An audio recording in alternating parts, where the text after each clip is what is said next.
Hello friend, welcome to my YouTube channel. मैं राজ্জাगर আপনাদেৰ সাথে rzktutorial আজিৰ এই ভিডিওটো আলোচনা কৰিম যে মেট্ৰিক পাস জবৰ বিষয়ে। হয় ফ্রেন্ড, এটা নহয় দুটা নহয় বহু কেইটা জব ওলাইছে, কিন্তু আমি সকলো কেইটা এটা ভিডিওতে আপোনালোকক জনাই দিম যে কোনে কোনে এপ্লাই কৰিব পাৰিব, যে কিমান শিক্ষাগত অৰ্হতা লাগে। হয় ফ্ৰেন্ড, মেট্ৰিক পাসৰ পৰা ষ্টাৰ্ট হ'ব। যিসকলে মেট্ৰিক পাস কৰিছে তেওঁলোকৰ বাবে ভাল খবৰ, কাৰণ তেওঁলোকৰ বাবে অধিক সংখ্যক জবৰ যিবিলাক পোষ্ট আছে এই মেট্ৰিক পাস কৰা সকলৰ বাবে আছে বেছি সংখ্যক জবৰ পোষ্ট। তো আমি এই ভিডিওটোত আলোচনা কৰিম যে আপোনালোকে কেনেকৈ এপ্লাই কৰিব, আৰু বহুকেইটা জব আছে সেইবিলাক গোটেইখিনি এটা ভিডিওতে আলোচনা কৰিম। তো আপোনালোকে এই ভিডিওটো প্ৰথমৰ পৰা শেষলৈকে চাই থাকিব, আৰু যদি এতিয়ালৈকে যদি আমাৰ চেনেলটো ছাবস্ক্ৰাইব কৰা নাই প্লিজ ছাবস্ক্ৰাইব কৰিব এনেকুৱা ধৰণৰ নতুন নতুন ভিডিও পাবৰ কাৰণে।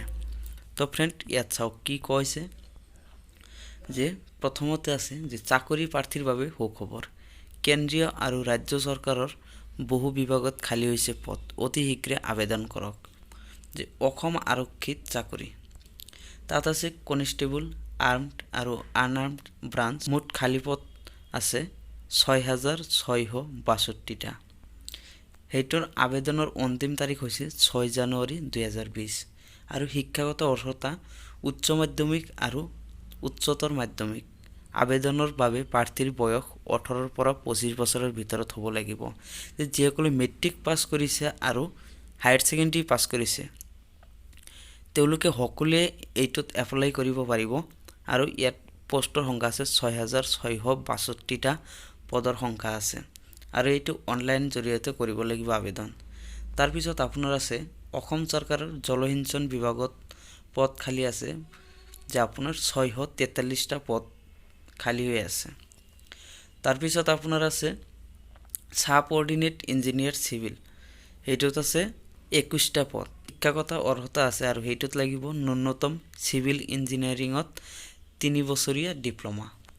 তাৰপিছত আছে আপোনাৰ সাব অৰ্ডিনেট ইঞ্জিনিয়াৰ মেকানিকেল, সেইটোত শিক্ষাগত অৰ্হতা লাগিব ন্যূনতম মেকানিকেল ইঞ্জিনিয়াৰ ৩ বছৰ ডিপ্ল'মা। কনিষ্ঠ সহায়ক, সেইটোত আছে ২৩টা পদ, আৰু তাত আছে আপোনাৰ কনিষ্ঠ সহায়ক জিলা পৰ্যায়ত আছে আপোনাৰ ১৫৯টা পদ। যিটো কনিষ্ঠ সহায়ক জিলা পৰ্যায়ত আছে তাতে প্ৰতিটো জিলাত আছে ১৫৯টা পদ আছে, আৰু তেওঁৰ বাবে শিক্ষাগত অৰ্হতা স্নাতক আৰু ন্যূনতম ৬মাহীয়া কম্পিউটাৰ ডিপ্ল'মা চাৰ্টিফিকেট। তাৰপিছত আপোনাৰ আছে ছেকশ্যন সহায়ক, সেইটোত আছে ৩৯৭টা পদ, আৰু সেইটোত আছে আপোনাৰ শিক্ষাগত অৰ্হতা উচ্চতৰ মাধ্যমিক। আবেদনৰ অন্তিম তাৰিখ আছে ৮ জানুৱাৰী। তো ইয়াৰ ভিতৰত আপোনালোকে এপ্লাই কৰিব পাৰিব যিসকলে ইঞ্জিনিয়াৰ কমপ্লিট কৰিছে, মেকানিকেল পঢ়িছে তেওঁলোকেও পাব। তাৰপিছত আপোনাৰ যিসকলে উচ্চতৰ মাধ্যমিক পাছ কৰিছে তেওঁলোকেও এপ্লাই কৰিব পাৰে। মানে আপোনালোকৰ মেট্ৰিক পাছৰ পৰা আৰম্ভ কৰি higher secondary pass, matric pass, engineering সকলোৱে এইকেইটা জবত এপ্লাই কৰিব পাৰিব। আৰু এইকেইটা জবৰ অন্তিম তাৰিখ দিয়া হৈছে ৮ জানুৱাৰী। তো বহুকেইটা পদ খালী হৈ আছে, তো আপোনালোকে সোনকালেই অনলাইন এপ্লাই কৰিব। তো আপোনাৰ তাৰে ভিতৰত অসম আৰক্ষীত যিটো পোষ্ট আছে ৬,৬৬২টা, এইটো পোষ্টত বেছিকৈ আছে, আৰু এইটোত আপোনাৰ এপ্লাই কৰিব হ'লে আপুনি যদি মেট্ৰিক পাছ কৰিছে তো আপুনি এপ্লাই কৰিব পাৰিব। তো আজি পলম নকৰি আপোনালোকে অনলাইনৰ যোগেদি ফৰ্ম ফিল আপ কৰিব।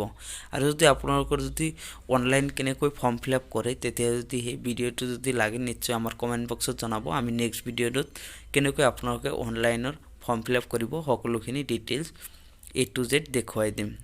তো ফ্ৰেণ্ড, আজিলৈ ইমানে। যদি ভাল লাগিছে নিশ্চয় শ্বেয়াৰ কৰি দিয়ক, যে আপুনি হয়তো বা এই চাকৰিটোত এপ্লাই নকৰে, কিন্তু আপোনাৰ ফ্ৰেণ্ডে যদি কৰে তেতিয়াহ'লে সেইকাৰণে আপুনি এই ভিডিঅ'টো শ্বেয়াৰ কৰি দিয়ক আপোনাৰ বন্ধু বান্ধৱী সকলৰ মাজলৈ।